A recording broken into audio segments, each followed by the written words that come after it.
بسم اللہ الرحمن الرحیم۔ سورۃ البقرہ۔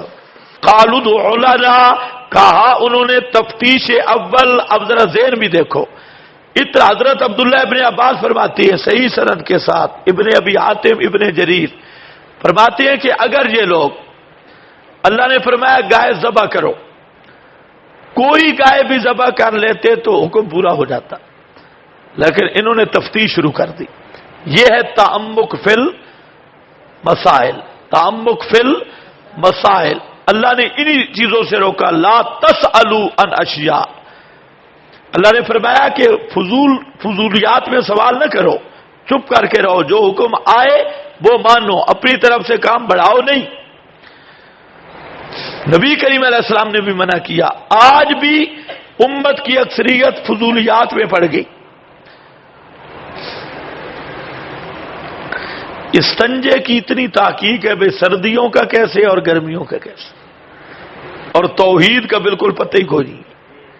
جب مسئلے آئیں گے نا متعلقات توحید، تو یہ ملا مولوی کہیں گے یہ فروعی مسئلے ہیں، یہ علمی مسئلے ہیں، اس میں صحابہ کے دو طبقے تھے۔ الحمدللہ جھوٹ بولتی ہے، اپنے ساتھ ملانے کے لیے صحابہ کو بھی بدنام کرتی ہے۔ تو اور جب ان سے پوچھو یہ استنجے والا مسئلہ یہ اعتقادی مسئلہ ہے، اچھا اس میں جو تم باتیں کرتے ہو 8 مذاہب ہیں، شیخ الحدیث بیٹھا ہے صبح سے لے کے 6 دن لگ گئے استنجے پہ، 8 مذاہب ہیں کہ پیشاب پہ بیٹھنا کیسے، منہ کدھر کرنا ہے۔ پڑھتے رہتے ہیں کہ نہیں یار؟ 8 نہیں پڑھے ہوں گے، 4 تو پڑھے ہوں گے۔ یہ مذاہب ہیں، تو اس پہ بحث کرتے ہیں یا نہیں کرتے؟ نہیں بولو گے نہیں چلتا، کرتے ہو نہیں کرتے؟ اچھا یہ اصولی مسئلہ ہے، یہ صحابہ کا اتفاقی مسئلہ ہے، یہاں تو کوئی تکلیف نہیں ہوتی، لگائے دلائل دینے۔ اور جہاں آئے نا تحفظات توحید کا مسئلہ، یہ سما حیات، یہ وہ مسائل ہیں جو تحفظات توحید کے بارڈر کی حفاظت ہے، بارڈر توحید کو محفوظ کرنا ہے ان مسائل سے۔ اگر اس میں بارڈر محفوظ نہ رہا تو آگے توحید محفوظ ہے ہی نہیں۔ یہ مسائل آتے ہیں تو ملا صاحب کہتے ہیں جی اختلافی مسئلہ ہے، فلانا مسئلہ ہے، اس کو کہو یا تو کوئی اختلافی مسئلہ نہ پڑا۔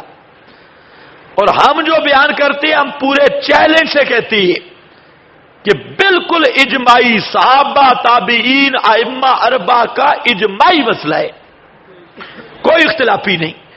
اور یہ خود لگے ہیں چھوٹے چھوٹے مسائل تحقیقات پر، تعمق فی المسائل، ہم ان چیزوں کے نہیں قائل۔ وہ ہاں توحید پر تفتیش کرو، یہ تحقیق کرو، چھوٹے چھوٹے مسئلوں میں لڑنے جھگڑنے کی ضرورت ہی نہیں۔ قالوا ادع لنا، کوئی ٹانگیں کھلی کرتا ہے تو کرا، ہمیں کوئی فکر نہیں ہے۔ کوئی یوں کر لے تو ہمیں کیا ہے، 4 دفعہ ہی اس نے کرنا ہے،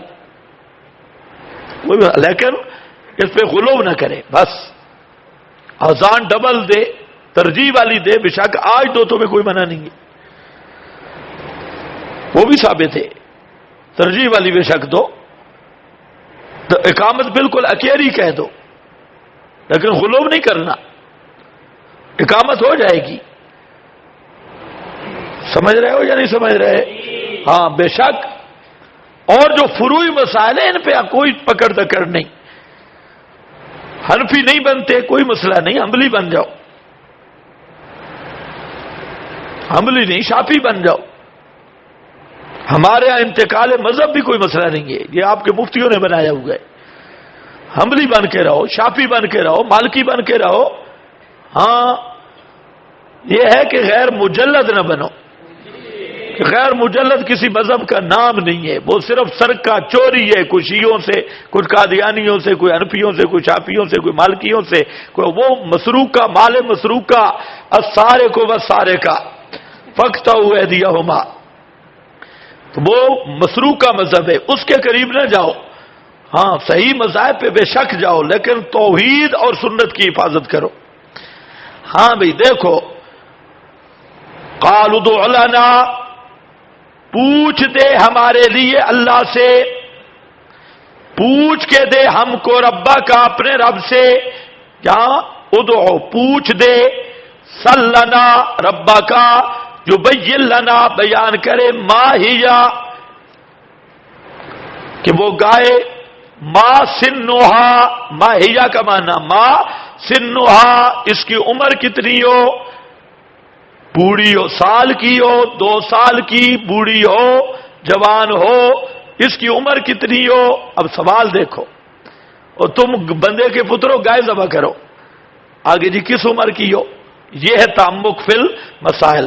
قال انہ یقول، جواب تفتیش اول فرمایا، وہ اللہ تعالیٰ فرماتے ہیں، انہا بے شک وہ گائے ہے، لا فارض ولا بکر، نہ بالکل بوڑھی اور نہ بالکل باکرا، ولا بکر نہ بالکل بچی، نہ چھوٹی نہ بڑی، درمیان عمر کی ہے، اوانم بین ذالکا، درمیان میں ہے ان دو، ذالکا المذکور من السنین، یہ جو 2 سن ہے فارض اور بکر کا، اس کے درمیان کی ہے، فَفَعَلُوا مَا تُؤْمَرُونَ، بس کرو جو تمہیں حکم دیا گیا، قَالُوا ادْعُ لَنَا، کہا پوچھ دے ہمارے لیے اپنے رب سے، بیان کرے واضح کر کے ہمارے سامنے بیان کرے، مَا لَوْنُهَا، اور سوال آ گیا جی رنگ کون سا ہو، گائے کا رنگ کون سا ہو، واہ، وہ کرو ہی صحیح کہ رنگ کون سا ہو، مَا لَوْنُهَا قَالَ إِنَّهُ، جواب دوم فرمایا ہو، وہ اللہ تعالیٰ فرماتے ہیں وہ بقرہ ہے، صفرا، زرد رنگ کی، فاقع لونھا، قطوع الخلوص، خالص ہے رنگ اس کا، سخت گہری ہو، زردی اس کی، فاقع لونھا، پہلے صفرا آیا، زرد اور فاقع ہے، فقو کا معنی ہے الخلوص، خالص زردی، تسر الناظرین، خوش کر دے دیکھنے والوں کو، سخت رنگ ہو، شوخ رنگ زردی، اور دیکھنے والے ایک دفعہ کہ ہے ماشاءاللہ۔ قالوا ادْعُ لَنَا رَبَّكَ، ابھی پورا نہیں ہوئی تحقیق، کہا انہوں نے دعا کر، یعنی پوچھ دے ہمیں اپنے رب سے، یبین لنا ما ہیا، بیان کرے ہمارے سامنے، ما ہیا، ما صنفھا، وہ کام کیا کرتی ہو، پھر ما ہیا کا معنی وہ صنفھا، وہ کس کام کی ہو، وہ گائے تو جناب کچھ ویسے جنگل میں پھرتی ہیں، کچھ کنویں پہ چلتی ہیں، کچھ ہل چلاتی ہیں، یہ گائے کون سی ہو، اس کا سمجھ نہیں آ رہی۔ ان البقرہ، بے شک بقرہ، علت تفتیش، تشابہ علینا، رل مل گئی ہم پر، وَإِنَّا انشاء اللہ، اب کے بعد انشاءاللہ ہم لمہتدون، راہ پانے والے ہوں گے، البتہ راہ پائیں گے، یعنی ہم سمجھ جائیں گے۔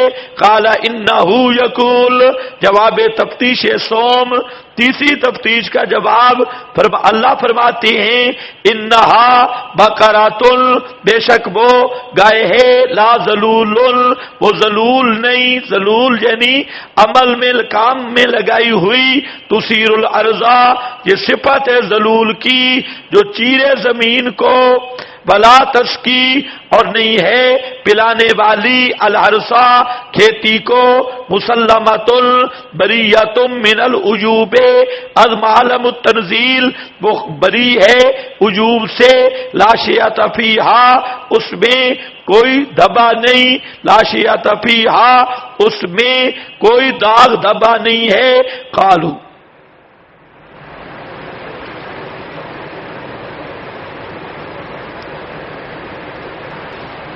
ذلول، محنت کرنے والی، ذلول بالعمل، کام میں لگائی ہوئی، تثیر الارض، زمین کو پھاڑنے والی یعنی ہل چلانے والی، ولا تسقی اور نہ کھیت پلانے والی کنواں والی بھی نہ ہو، اور کوئی اس میں عیب بھی نہ ہو، اور لاشیا تفیہ اس میں دوسرے رنگ کا کوئی داغ بھی نہ ہو، اور جو وہ راٹ یا ہل کے نشان پڑ جاتے ہیں وہ بھی نہ ہوں، بالکل صاف شفاف رنگ ہو۔ یہ قالو کہا انہوں نے، الآن جئت بالحق، اب لایا بات واضح، یا حق کا معنی ہے روشن بات، واضح بات۔ پہلے معاملہ مشتبہ تھا، تشابہ، اب بات کھل گئی، تو الآن جئت بالحق، اب سمجھ آئی۔ الآن جئت بالحق کا معنی اب سمجھ آئی، اب بات کھل گئی، واضح ہوئی۔ فذبحوها، پس انہوں نے ذبح کیا اس کو، وما کادوا، اور نہیں تھے، یفعلون، کرنے والے، وَإِذْ قَتَلْتُمْ، ابھی میں آگے جا رہا ہوں، یہ ایک واقعہ ہو گیا، اب ساتھ دوسرا واقعہ ہے، کیونکہ عامت المفسرین کہتے ہیں کہ یہ جو اذ قتلتم ہے یہ پہلے ہوا تھا، اور ذبح بکرا کا واقعہ بعد بھی ہے۔ وہ کیا ہے؟ بعد میں۔ سن رہے ہو میری بات؟ جمہور مفسرین کی یہی تحقیق ہے، اس لیے ذرا اگلی بھی چند لینے پڑھ لو، پھر میں انشاءاللہ عرض کرتا ہوں۔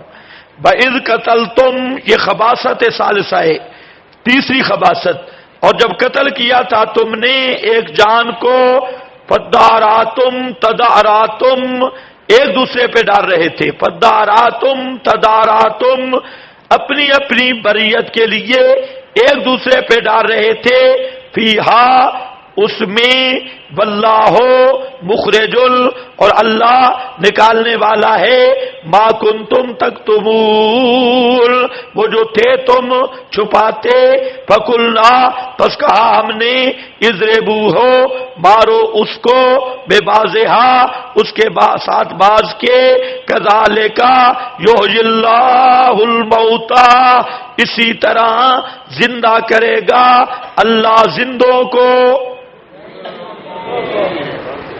نہ بنو مماتی، کذالک یحیی اللہ الموتی، اسی طرح زندہ کرے گا اللہ زندوں کو۔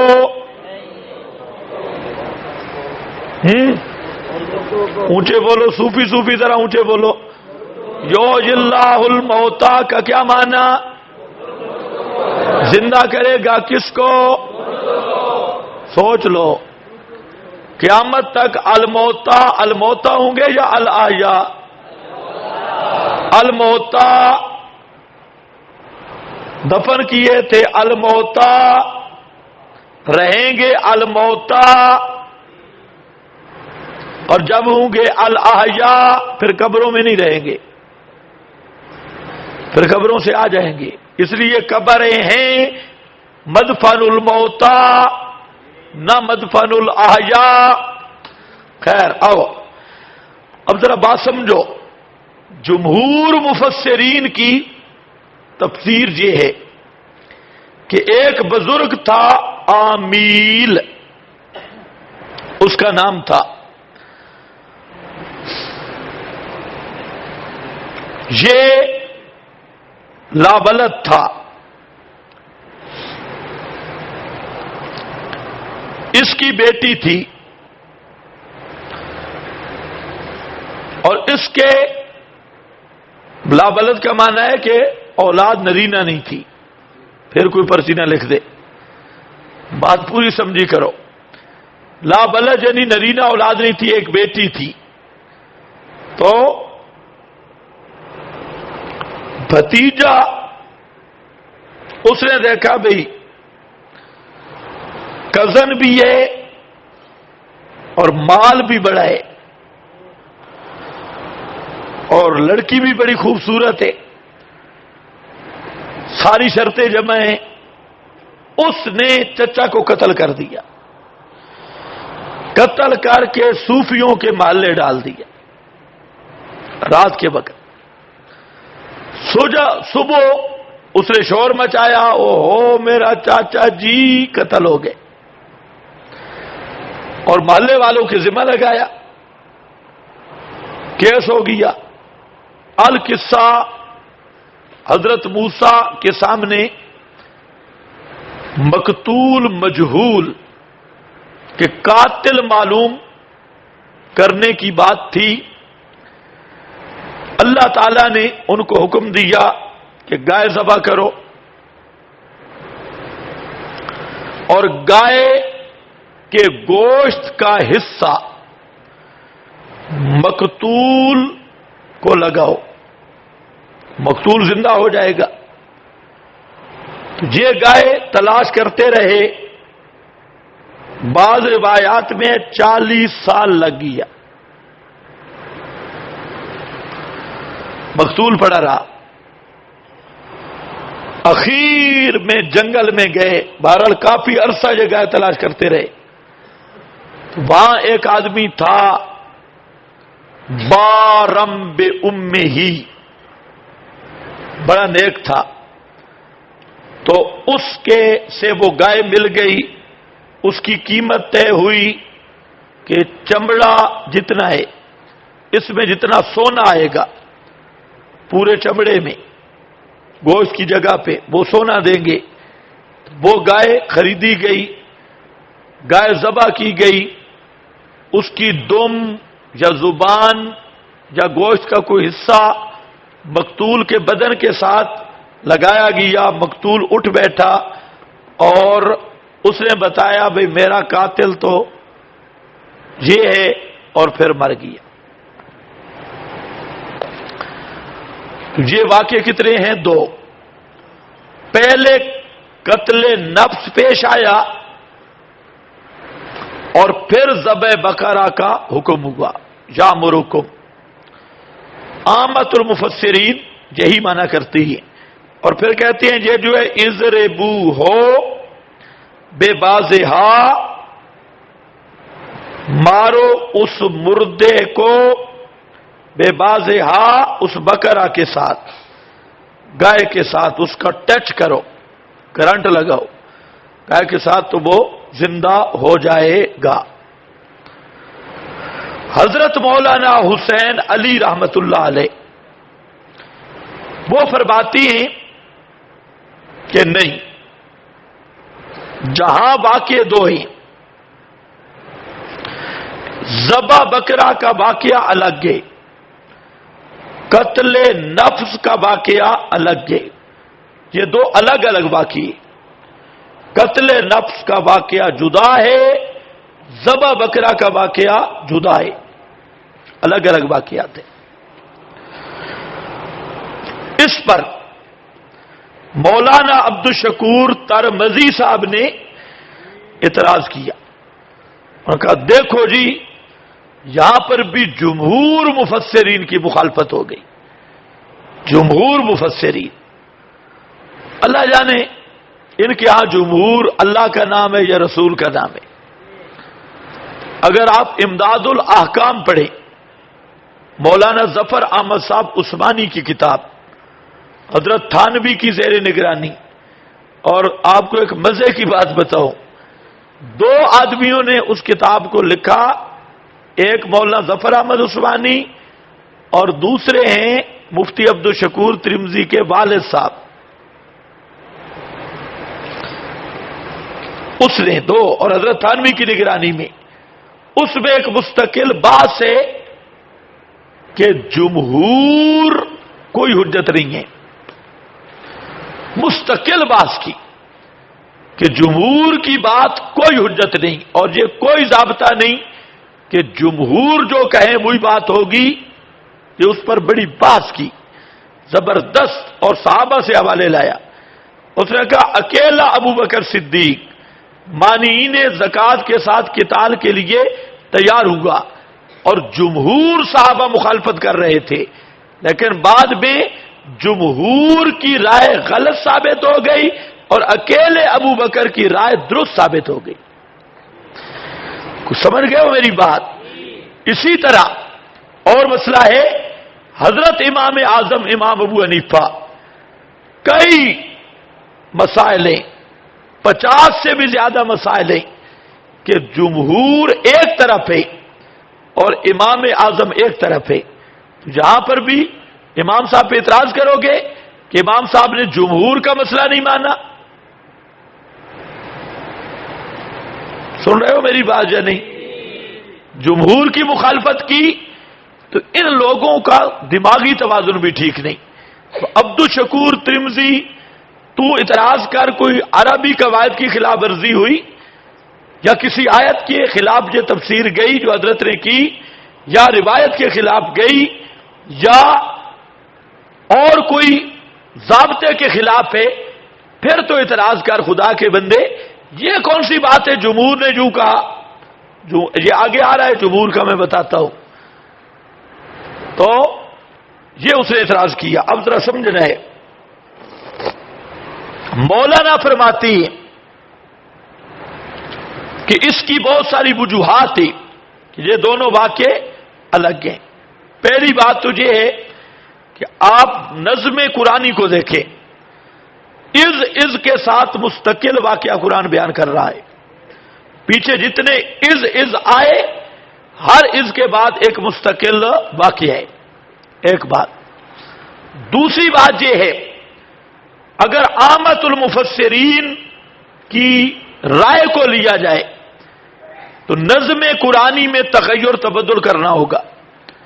اذ قتل تم کو پہلے لانا ہوگا اور یامرکم ان تذبحوا بقرہ کو بعد میں لانا ہوگا. تو نظم قرآنی میں تبدیلی کرنی پڑے گی. تیسرا،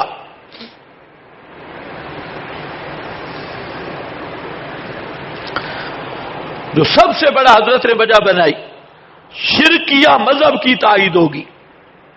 کس کی؟ شرکیہ مذہب کی. اب دیکھو، گائے کا حصہ مقتول پہ لگے اور مقتول زندہ ہو، تو پہلے ہی گائے کے پجاری تھے، عظمت تھی، تو اب گائے کی عظمت بڑھے گی، عقیدہ شرکیہ مضبوط ہوگا یا کچا ہوگا؟ اتنا مضبوط ہو کہ ہاں بکری کیوں نہیں ذبح کی، دمبی کیوں نہیں ذبح کی، کوئی کرشمہ تو ہے نا، گائے کا حصہ لگا، مقتول زندہ ہوا کہ نہیں، تو پھر گاؤں ماتا ہے نا مشکل کشا، ہے نا حاجت ربا. حالانکہ قرآن کا دستور یہ ہے کہ قرآن توحید کے بارڈر کی حفاظت کرتا ہے، اور اللہ رب العزت نے جو اسباب شرک کے ہوں ان کا بھی خاتمہ کیا ہے. یہ ایک مستقل مضمون آئے گا. اسباب شرک کا بھی خاتمہ کر دیا. اگر یہ بات کی جائے کہ گائے کا گوشت لگایا، مقتول زندہ ہو گیا، تو مقصد تو تھا گائے کی عظمت کو گرانا ذبح کا حکم دے کر. اگر یہ معنی کیا جائے تو پھر تو ان کے دل میں گائے کی محبت اور بڑھ جائے گی، عظمت اور بڑھ جائے گی. تو یہ توجیہ مؤید ہوگی مذہب شرکیہ کی، یہ توجیہ مؤید ہوگی مذہب شرکیہ کی. کتنی وجہ آ گئی؟ 3. پہلی وجہ، جمہور کی تفسیر پر نظم قرآنی کو بدلنا پڑتا ہے. نمبر 2، سیاق و سباق قرآن کے مطابق از سے نیا واقعہ شروع ہو رہا ہے، تو یہ دونوں بھی الگ واقعات ہیں. سیاق اسی کو چاہتا ہے. 2 اور تیسرا، اگر جمہور کی بات لی جائے تو یہ مؤید بنے گا مذہب شرکیہ کا، حالانکہ یہ مزاج قرآن کے خلاف ہے. قرآن کریم شرکی وسائل کا بھی رد کرتا ہے، دور دراز کے اسباب کو بھی ختم کرتا ہے، فلہذا یہ توجیہ مردود ہے. اور حضرت فرماتی ہیں اصل میں ذبح بکرا اس لیے تھا کہ وہ گائے کی پوجا کرتے، تعظیم کرتے، اور انہوں نے ہیلا حجت بازی بھی تب کی، کبھی کہا ماں لونوہا، ماں سنوہا، ماں بسفوہا، کیسی ہو. تو اصل میں وہ گائے کو ذبح نہیں کرنا چاہتے تھے، اور اسی لیے کہ ان کے ذہن میں عظمت گو موجود تھی. تو حضرت فرماتی ہے یہ مستقل واقعہ ہے، قتل مقتول والا مستقل واقعہ ہے۔ اب آپ خود سوچیں، قرآن کے آپ طالب علم ہیں، تو حضرت کی یہ باتیں معقول ہیں یا نہیں ہیں؟ اچھا، پھر آپ دیکھیں، جمہور کی تفسیر حدیث میں نہیں، جمہور کی تفسیر کسی صحابی کے قول میں نہیں، جمہور کی تفسیر اصول تفسیر میں نہیں، تو پھر بھی اس جمہور کو مسلط کرنا اور ایک صحیح بات، معقول بات کا انکار کرنا، یہ مفتی عبد الشکور ترمذی کا حصہ ہی ہو سکتا ہے۔ یہ اعتراض ہو رہے ہیں مولانا کی تفسیر پر۔ ہاں، اصل دل میں بغض توحید کے ساتھ ہے اور سامنے رکھا جمہور کو۔ اب دیکھو، اس پر البتہ وَإِذْ قَتَلْتُمْ نَفْسًا، اور جب قتل کیا تھا تم نے، قتل کا اسناد سب کی طرف کیسے ہو گیا؟ سوال ہے، قتل تو ان میں سے ایک آدمی نے کیا تھا، سب کی طرف نسبت کی۔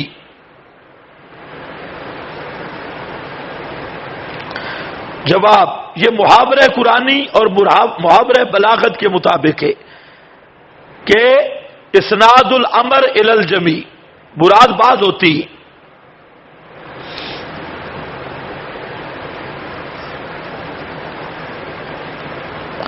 فداراتم تداراتم تفاعل در الدفع، مراد کیا ہے؟ تدافعتم تنازعتم،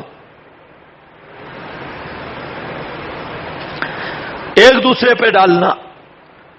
فیا واللہ مخرج ما کنتم تکتمون، اللہ نکالنے والا ہے جو تم چھپا رہے تھے۔ وہ کیا چھپا رہے تھے؟ معاملہ قتیل کا، وہ جو چھپا رہے تھے اس کو اللہ نکالنے والا ہے۔ اس پر سوال ہے، یہ قصہ ماضی ہے، لیکن لفظ کیا استعمال کیا؟ مخرجن۔ جواب، یہ حکایت عن الماضی ہے، حکایت عن الماضی، حکیت الحال، حکیت الحال فکأنما، فی وقت گویا کہ اب ہو رہا ہے، اب ہو رہا ہے۔ جیسے کلبہم باسطٌ ذراعیہ، باسطٌ بھی اسم فاعل ذکر کیا ہے، لیکن حکایت حال کے لیے۔ واللہ مخرج، اللہ کی شان ہے کہ قتل چھپ نہیں سکتا، قتل جتنا بھی خفیہ کیا جائے چھپتا نہیں ہے، یہ کوئی شان خدا بندی ہے۔ بعض گناہ وہ ہوتے ہیں کہ شیطان کرواتا ہے پھر ان کو پھیلاتا ہے، شیطان گناہ کروا کر پھر CID بھی کرتا ہے، پھنساتا ہے، ان میں ایک قتل ہے، یہ چھپ نہیں سکتا۔ شیعوں نے حضرت حسین کو قتل کیا، وہاں پر کوئی انتظام نہیں تھا، بلا کر شہید کیا، تو آج 15ویں صدی میں بھی ان کے پاس ہتھیار سب کچھ موجود ہے، اور علامات قتل، خون حسین ان کے کپڑوں سے اب بھی ظاہر ہو رہا ہے، تو قتل کبھی نہیں چھپتا۔ اذ قتلتم نفسا ہو گیا، واللہ مخرج، میرا خیال ہے اسی لیے مخرجن کو تعبیر کیا اسم فاعل سے، کہ یہ اللہ تعالی کی عادت ہے کہ خصوصاً قتل وغیرہ یہ جرائم ان کا پردہ چاک ہو کے رہتا ہے۔ آج بھی جو مرضی آئے 6 مہینے تک بوریوں میں بند رکھتے ہیں، لیکن بعد میں وہی اقرار کر لیتی ہیں، 6 سال بعد، 10 سال بعد، 20 سال بعد، یہ جرم ہی ایسا ہے۔ ہاں بھئی، فَقُلْنَا، پس کہا ہم نے، اضربوہ بِبَعْضِہَا، مارو اس نفس کا ساتھ اس نفس کے بعض کے۔ حضرت مانا کیا کریں گے؟ نفس کا بعض حصہ، مقتول کا بعض حصہ، مثلا بازو اس کے سینے کے ساتھ مقتول کا بعض حصہ مقتول کو مارو، گائے کا بعض حصہ مقتول کو نہیں، مقتول کا بعض حصہ مقتول کو مارو۔ جب مارا اٹھ بیٹھا، بتایا مر گیا، کذالک یحیی اللہ، یہ جملہ معترضہ ہے برائے ثبوت قیامت۔ فرمایا یہ نذیر آ گئی، جس طرح اس مقتول کو زندہ کیا یہ ایک نذیر ہے، اسی طرح قیامت میں سب مردوں کو زندہ کرے گا۔ تو نذیر سے استدلال ہے کذالک یحیی اللہ الموتى ویریکم آیاتہ لعلکم تعقلون۔